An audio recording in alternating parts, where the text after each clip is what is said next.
Hello everyone, welcome to my YouTube channel GK trick with Kavita. तो दोस्तों, इस video में हम बात करेंगे हिंदी व्याकरण के टॉपिक्स समास के बारे में। तो अगर आप किसी भी एग्जाम की तैयारी कर रहे हैं जिसमें हिंदी से क्वेश्चन पूछे जाते हैं तो ये टॉपिक आपके लिए बहुत इंपॉर्टेंट है।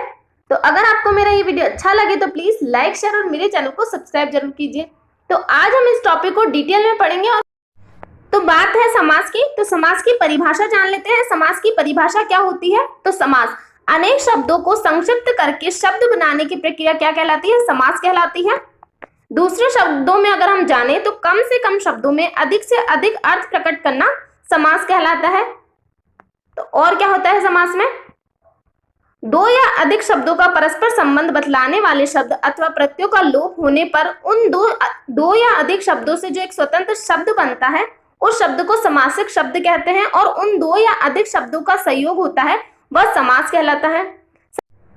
तो समास में कम से कम दो पदों का योग होता है। वह दो या अधिक पद एक पद हो जाते हैं तब उन्हें क्या कहा जाता है? एक पदी भाव समास कहा जाता है। समास में समस्त होने वाले पदों का विभक्ति प्रत्यय लुप्त हो जाता है। तो यहाँ पर हम उदाहरण से समझ लेते हैं। समास की प्रक्रिया से बनने वाले शब्द को क्या कहा जाता है? समस्त पद कहते हैं। तो समास की प्रक्रिया से कौन से शब्द बने हैं वो देख लेते हैं। तो देशभक्ति बना है, मुरलीधर बना है, राम लक्ष्मण बना है, चौराहा बना है, महात्मा बना है और रसोई घर बना है। अगर हम इनको समास से पहले वाले शब्दों में जाएं जिन्हें हम समास विग्रह कहते हैं, ये तो हो गए समास में बने शब्द जिनको समस्त पद कहा जाता है। और इनको वापस पहले वाली स्थिति में लाने को क्या कहते हैं? समास विग्रह कहते हैं। अगर हम इसका समास विग्रह करें तो क्या बन जाएगा? देशभक्ति का देश के लिए भक्ति। मुरलीधर का क्या बनेगा? मुरली को धारण किया है जिसने। राम लक्ष्मण का क्या बन जाएगा? राम और लक्ष्मण। तो क्या होता है समास? हमने ऊपर पढ़ा था कम से कम शब्दों में अधिक से अधिक अर्थ प्रकट करना ही समास कहलाता है। तो आगे चलते हैं। यहाँ पे देख लीजिए, समस्त पद में मुख्यतः दो पद होते हैं। एक पूर्व पद होता है और दूसरा उत्तर पद होता है। तो यहाँ पे लिखा है मैं पूजा घर। तो पूजा घर क्या है? समस्त पद है। इसका पूर्व पद हो गया पूजा और उत्तर पद उसका हो गया घर। तो ये पूजा घर बन गया। पूजा घर के लिए ये समास विग्रह था। तो अब हम जान लेते हैं समास के भेद के बारे में जिनसे अक्सर क्वेश्चन पूछे जाते हैं। इन्हीं से क्वेश्चन पूछे जाते हैं समास के भेद से कि हमें शब्द दे दिया जाता है और हमसे पूछा जाता है इसमें कौन सा समास है। तो समास के मुख्यतः 7 भेद हैं। पहला है तत्पुरुष समास, कर्मधारय समास, द्विगु समास, बहुव्रीहि समास, द्वंद्व समास, अव्ययभाव समास, नेत्र समास। तो सबसे पहले है तत्पुरुष समास। तो तत्पुरुष समास हम समझ लेते क्या होता है।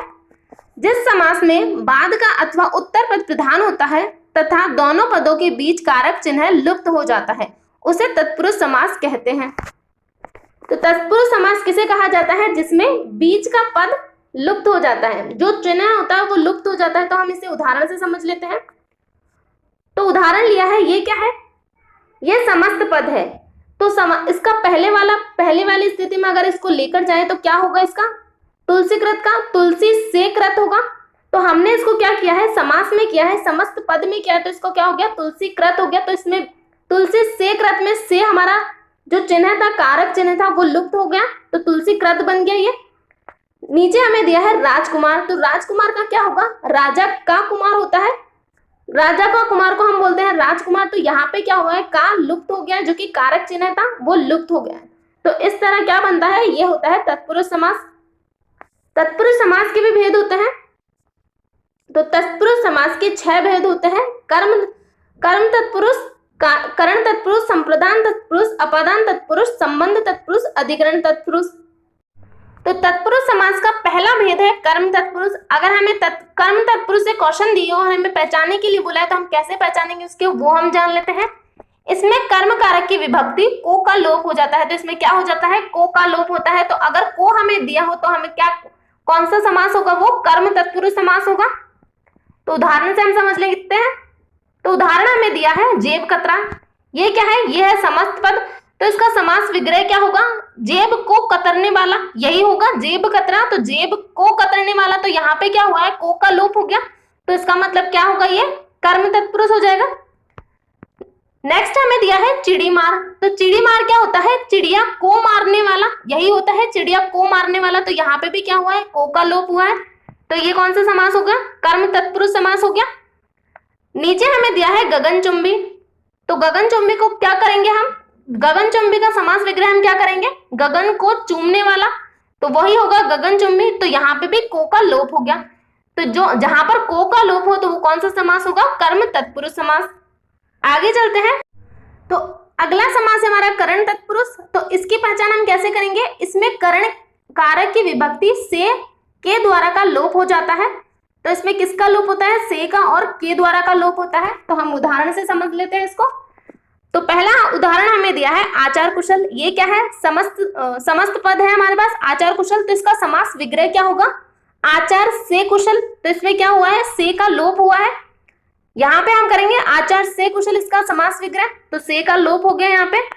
नेक्स्ट है कपड़ छना। तो कपड़ छना को क्या बोलेंगे हम? कपड़े से छना हुआ, तो यहाँ पे भी से का लोप हुआ है।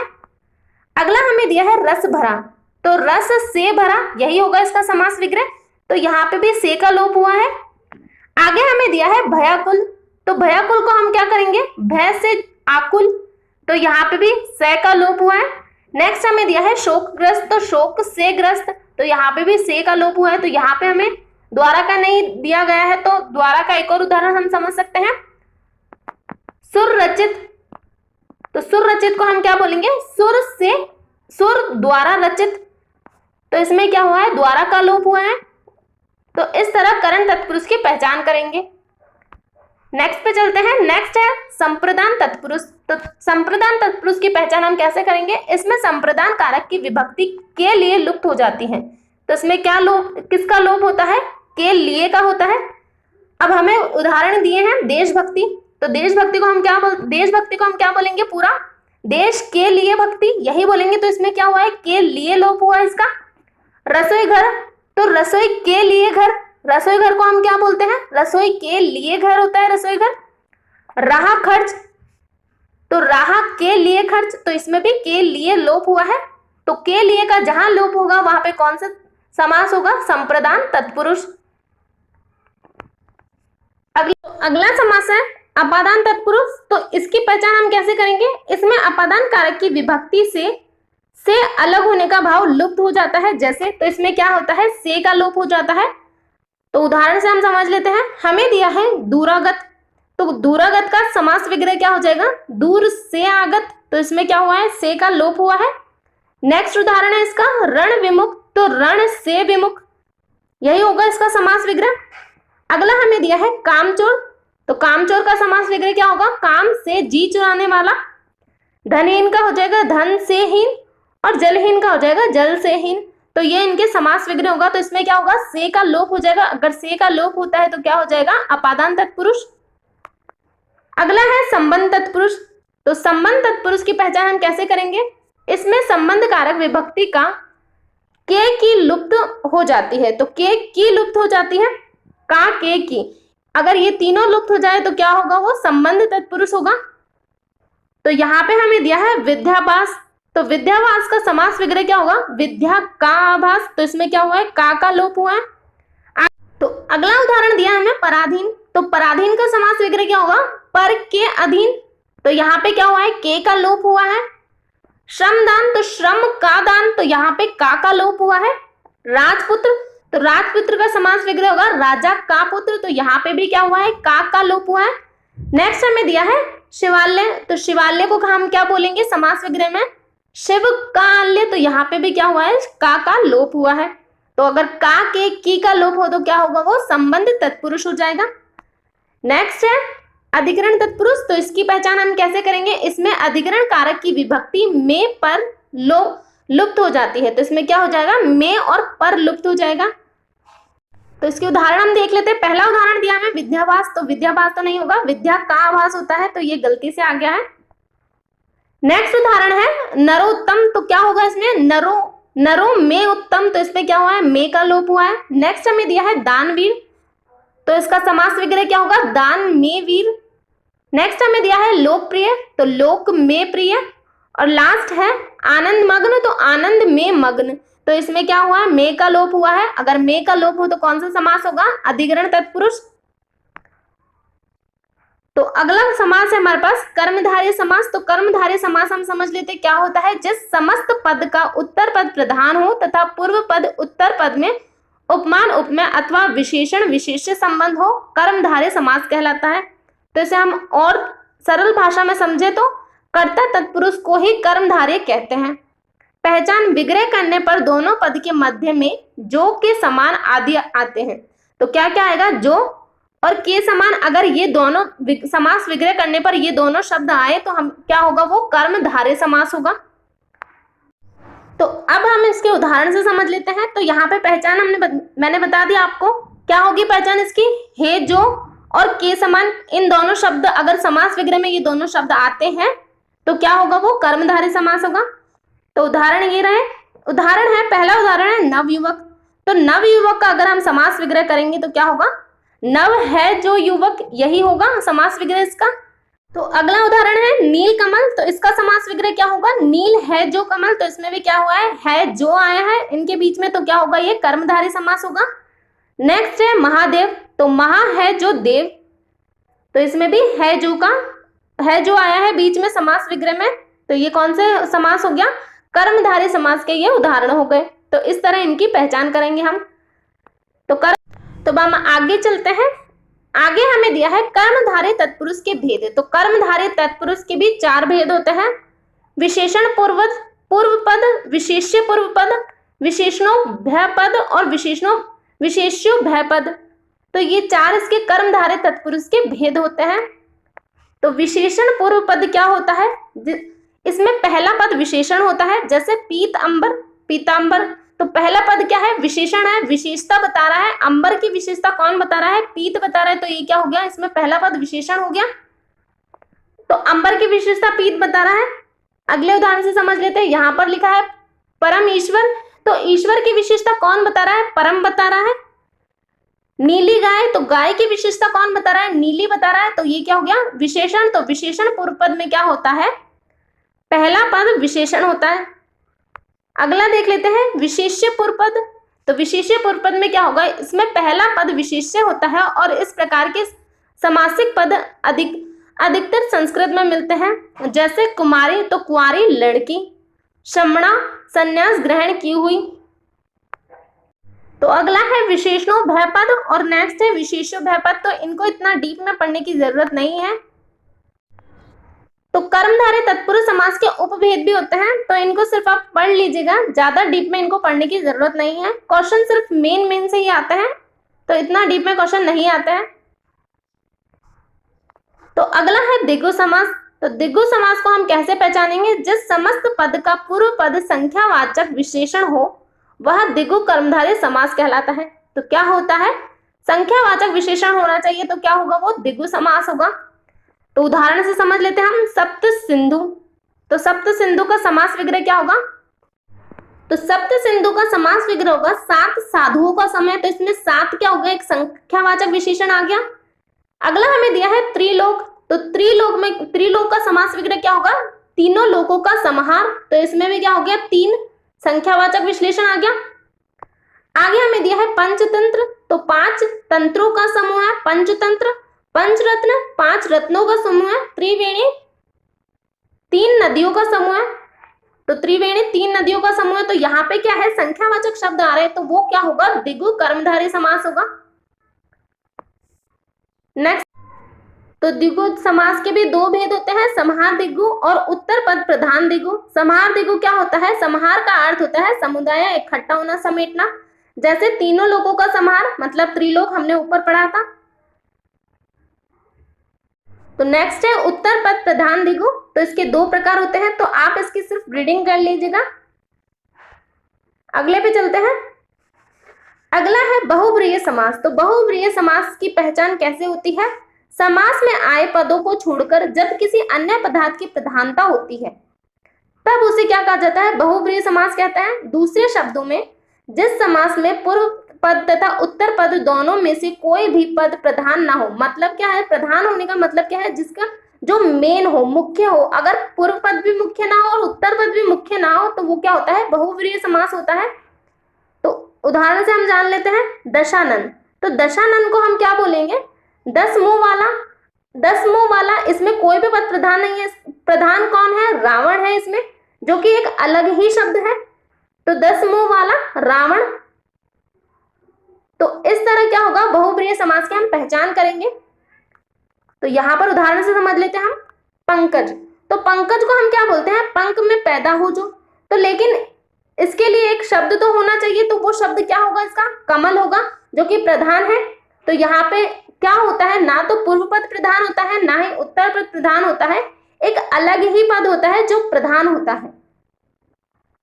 निशाचर, तो निशा में विचरण करने वाला, तो निशा में विचरण करने वाला कौन होता है? तो इसका प्रधान पद कौन सा है? राक्षस है। विषधर, विष को धारण करने वाला सर्प। तो बहुब्रीहि समास के भेद होते हैं, 4 भेद होते हैं बहुब्रीहि समास के।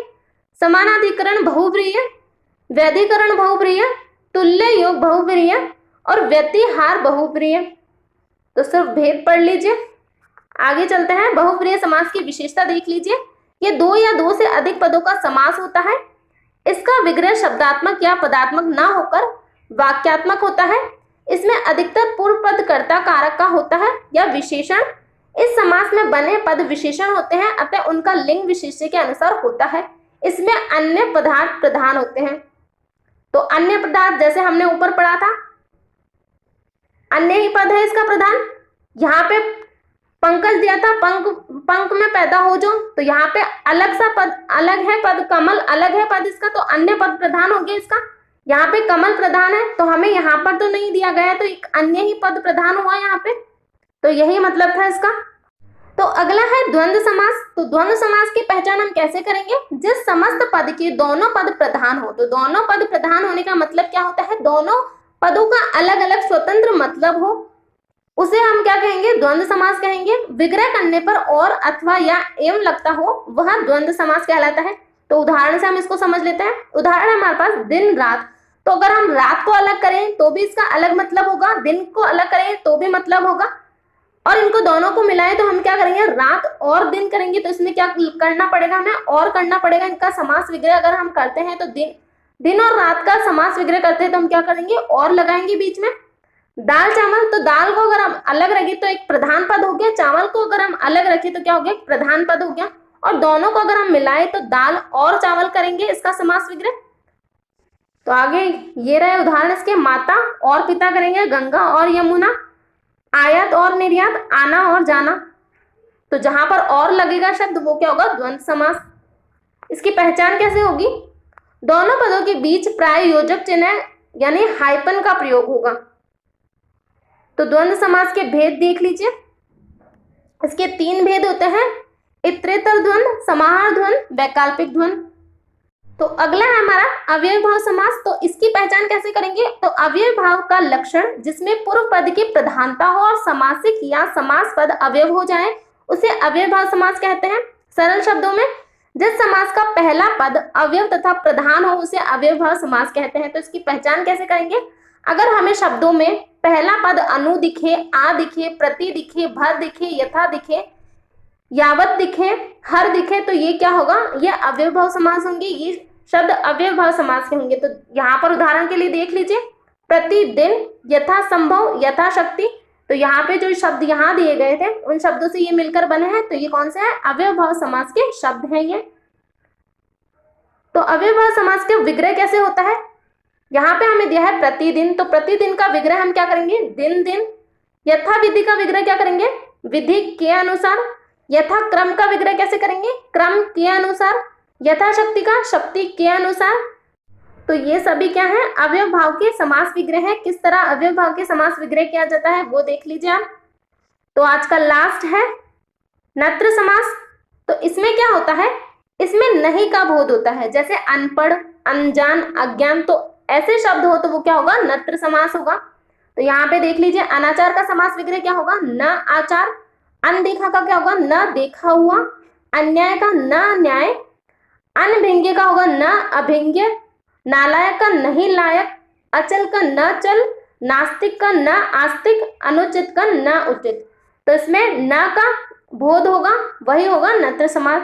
तो अभी तक के 7 समास हम पढ़ चुके हैं। जितने भी इसके भेद होते हैं समास के वो हम पढ़ चुके हैं। नेक्स्ट वीडियो में हम इनके क्वेश्चन कर लेंगे तो आपको और अच्छे से समझ में आ जाएगा। तो आज के लिए इतना ही, थैंक यू।